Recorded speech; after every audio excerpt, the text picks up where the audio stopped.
Welcome to Rapid Roundup, a series where we take several games throughout the week, do mini critiques on them, and let you know what we think. Throughout all of this, my name is Moriarty, And this is Brax. and this week we'll be taking a look at the First Class VR, TrendPoker 3D. Prison Boss VR. And Megaton Rainfall. Later on in the week, on Wednesday, Signs of Darkness, an open world RPG in very early access that incorporates elements of many more famous games like The Elder Scrolls, Dragon Age, and even World of Warcraft. It is in very early development, so it has quite a few flaws that you guys will find very interesting. and then on Friday, we'll be having a brand new Cry More Talk segment about your favorite game. It's your favorite game, and you love this game, but I'm going to tell you why it sucks. But for now, Let's round them up. the First Class VR is a experience retelling of the history of aviation from the very beginning with Da Vinci and the Wright brothers all the way up to the Falcon X and even into the future of spaceflight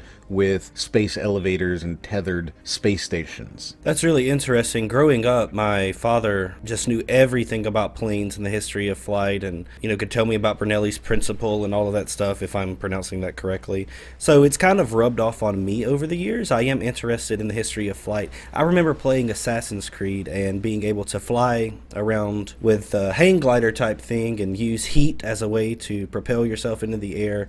All of that stuff interests me, but I'm also a nerd for like modern jet fighters, and I get really into that. So that's really neat that they're telling the history of that from the beginning to modern times. This is probably the most visually interesting game I have ever seen in VR. It is just so much cool stuff happening all the time. It's incredibly well directed, but it is not a game in the traditional sense because you don't really do anything. You're just kind of hanging out and experiencing it. So you will start and you will see the Wright brothers and you'll see their engine and the plane, and it'll talk a little bit about all of the designers and people who were involved. You'll go through, you'll start seeing World War I era biplanes, you'll see the Hindenburg. It moves on into World War II flight. You'll actually get to see World War II happening on a giant map in front of you. It then moves on into bombing raids, and there's just so much incredibly neat stuff happening in this game. Even when it goes into modern flight and then into space flight, there were so many cool things happening here, and I really, really enjoyed it. It was a truly mesmerizing moment in VR for me. There's a little bit of wonkiness here and there, but altogether, I really enjoyed this. I most enjoyed seeing things like the Falcon X and being able to stand next to the Falcon X and see how big it would actually be in reality. I'm sure that was a really cool experience. I'm sure you felt really small. I'm normally not the biggest fan of VR games that aren't really games, but this one looks like something I could definitely get behind. Admittedly, it is an interest and a hobby of mine, but that's part of the experience, right? This may be for people that enjoy that sort of thing, but also I think that the history of flight is something that everyone's going to find at least a little bit interesting. And it is interesting. You're going to see, however, that this is about a 20-minute experience, so take that into mind. This is $7, so you're paying $7 for a 20-minute experience. They are going to be adding more stuff to it over time, and it is really, really pretty. It's very cool. I enjoyed it a lot. I haven't seen a whole lot of games where I actually felt like I was looking at the real size of things. Everything tends to be kind of funky, and I feel like that sense of scale is really what's going to propel this into a game that you enjoy experiencing. Now, this is definitely something that I see you doing once or twice and never again, but if you're interested in history of aviation from a non-American standpoint, where it actually takes a look at the entire history of aviation, I think you're really going to enjoy this. TrendPoker 3D is a poker game that allows you to play either against AIs or against other people online or even your friends. The good part about the AI is that it may be a bit boring, but I will say that this is a poker game that is very friendly to people who don't know how to play poker. That's the one thing that sticks out about it to me, is that you can actually learn how to play because the AI on this is really good, way better than you're going to see with like PokerStars.net or any of those browser-based poker games that you will find online. This one actually does hold your hand and can teach you step by step all of the rules and the things that you need to know to become a Texas Hold'em player. The other thing that stood out to me a bit about it is the graphics, because it is prettier than, like I said, online browser-based games that I played before. Something that was odd though is that the flop and the river and the turn actually is in front of you, whereas in real life it's in the middle of the table. I know that's there because it's easier for you as the player to see it, but it just felt kind of unrealistic to me, and I was like, well, this is kind of dumb. But to be honest, I can see why, and if you were playing with your friends, each of you would be able to see everything that you need to see because it's closer to you.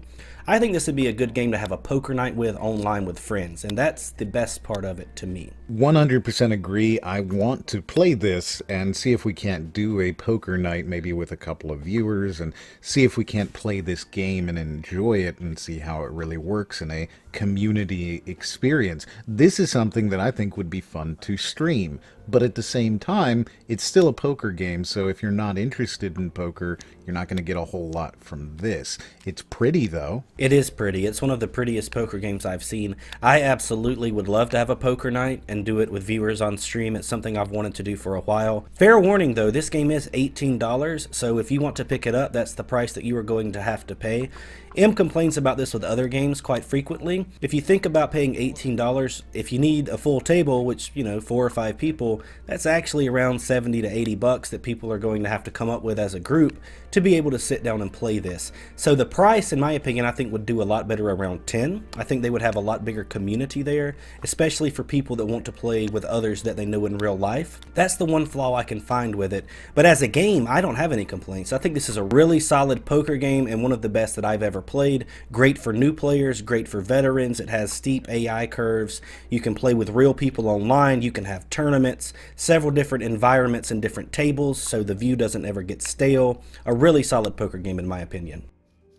Prison Boss VR is a game about crafting. You're going to be in a prison cell and you have to make money and buy things and craft them while also trying not to be found out by the guards. Why do you have to not be found out by the guards? Is what you were doing illegal? You're making cigarettes and things like that. This is a really neat game, and it's actually a lot of fun, but there's just not a whole lot to say about it, so that's why we're not doing a bigger video on it. It's just, it is what it is. You have a day-night cycle. During the day you can buy stuff, and during the night you can craft stuff, and then in the morning you can sell it.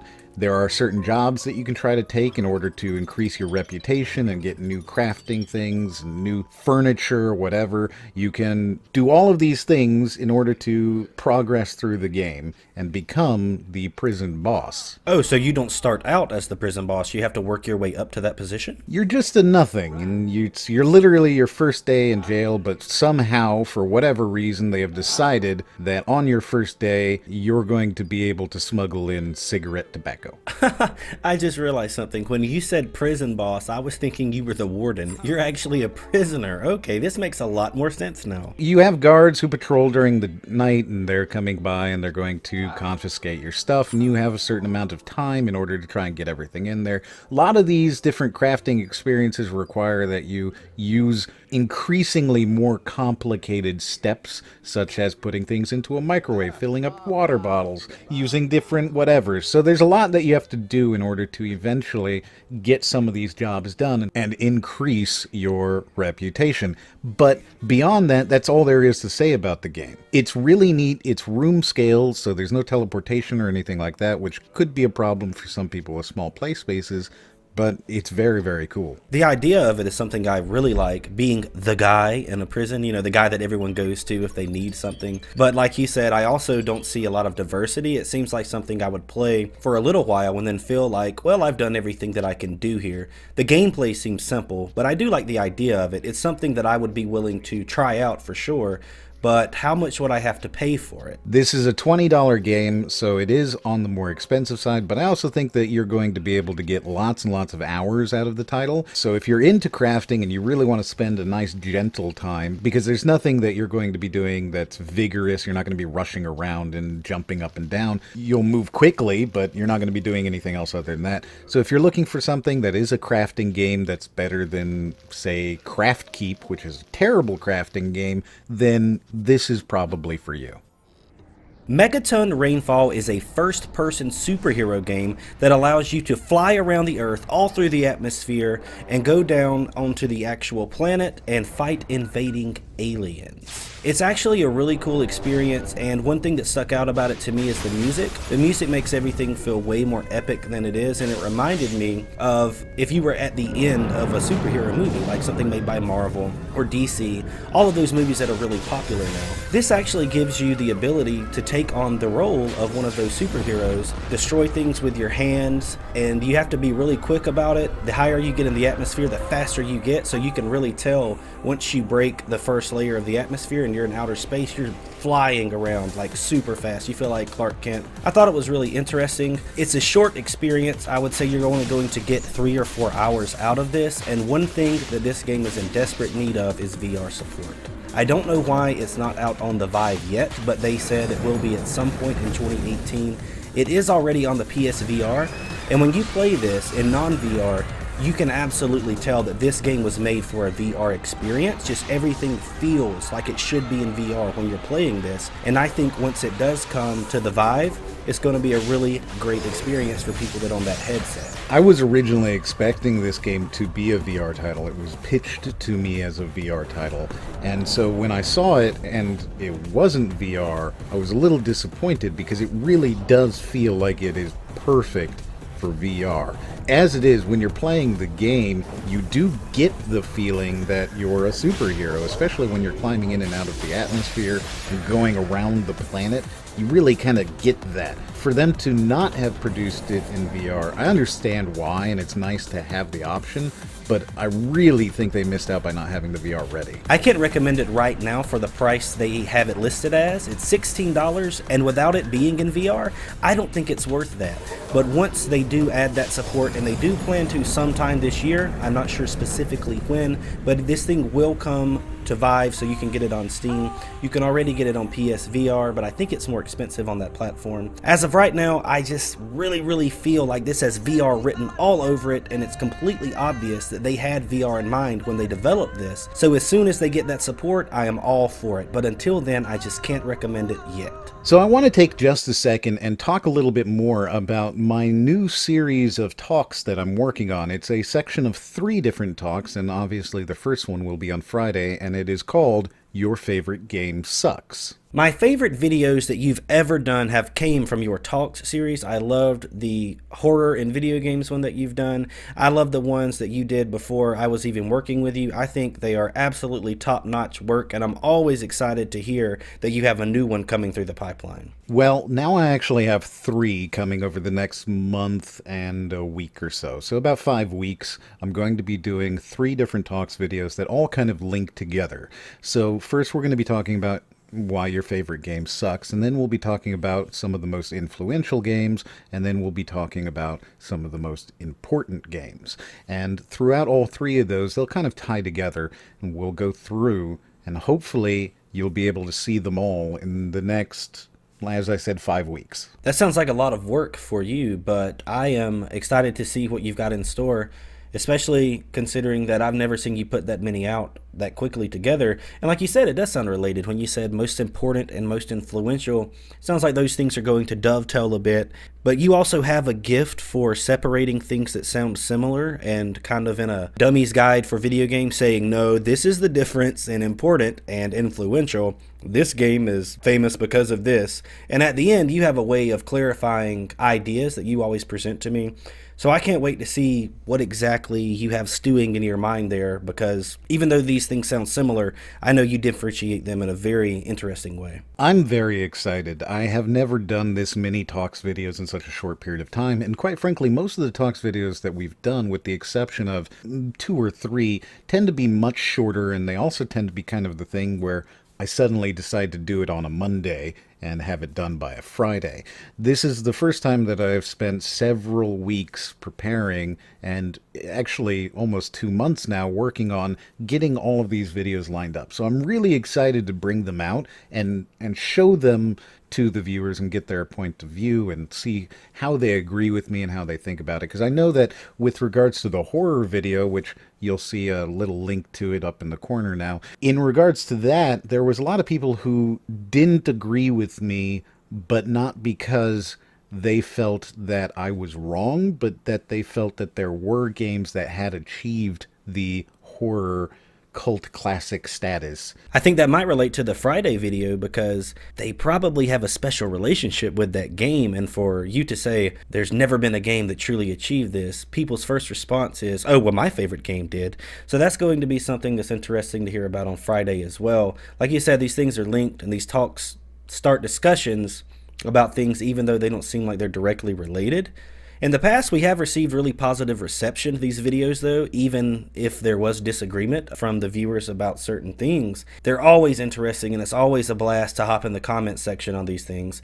So not only can I not wait to watch it, I can't wait to talk to people and to get their thoughts on this as well. If you liked this video, please do like it. If you feel like you like our content and want to see more of it, we would really enjoy it if you were to subscribe. And if you do decide to subscribe, when you click the button, there is a little bell next to it. If you decide to click that, you will get notified. If you watch our videos when we notify you that they're fresh and brand new and they just came out, we get a little bump in the algorithm and more people get to see it. So that's why people tend to ask you to do this, and it's why we're asking you to do it now. Yes, it would truly mean the world to me if you guys could help out in that way, because it's the small things that count to YouTube. No one completely understands the algorithm, but there are things that we can do to improve our chances to actually have people see our content.